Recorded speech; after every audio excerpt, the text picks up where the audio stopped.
Okay, so we're over at 114 Pear Street in Olympia, and I'm here with Scott Taylor, who is one of the current residents of the place. He's also the lead singer and guitarist from the Hard Way band here in Olympia.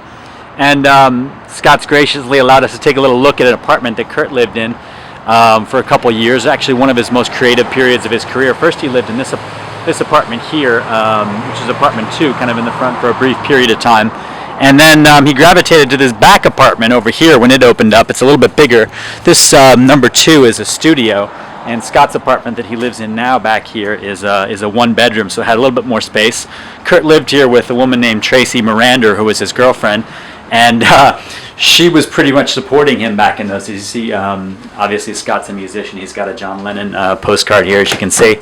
And back in those days, the rent was $137 a month, and Tracy was paying for that. Eventually they broke up, and I think Kurt kind of kicked her out, basically. She left, and then he eventually got evicted. He came back from LA, I believe. They were doing some promotional stuff for Nevermind, which was just about to come out, and he found his stuff basically sitting on the curb. I think Tracy managed to get some of his amps and guitars and stuff like that out of there, but kind of a humbling experience for him, to say the least.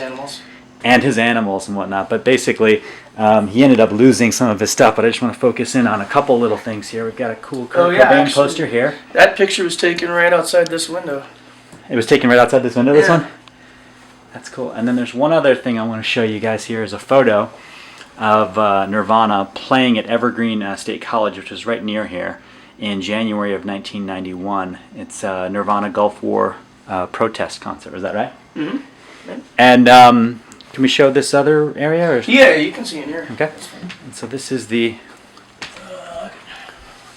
bedroom area, which is kind of a little tomb. It's perfect. It's nice and dark though, so that's what you want basically for sleeping, right? Yeah, well, actually, and there's a recent documentary that came out called Punk Singer that's about Kathleen Hanna from Bikini Kill, and one of the first sequences in the film, she talks about the night that her and Kurt and Toby and Dave Grohl were hanging out and were totally wasted, and that I think it was on this one, I'm pretty sure it was on this, I know it was in this room, and in the film they actually show it where it was scrawled in marker, Kurt smells like Teen Spirit, and he didn't know what she meant, he didn't, a lot of people heard that first time, like, you wrote a song about the deodorant, but it was a joke because I guess Toby wore that deodorant and she was chipping with him because they were together at the time. But I think as a musician living in the apartment where Kurt wrote a lot of his most memorable songs is pretty cool.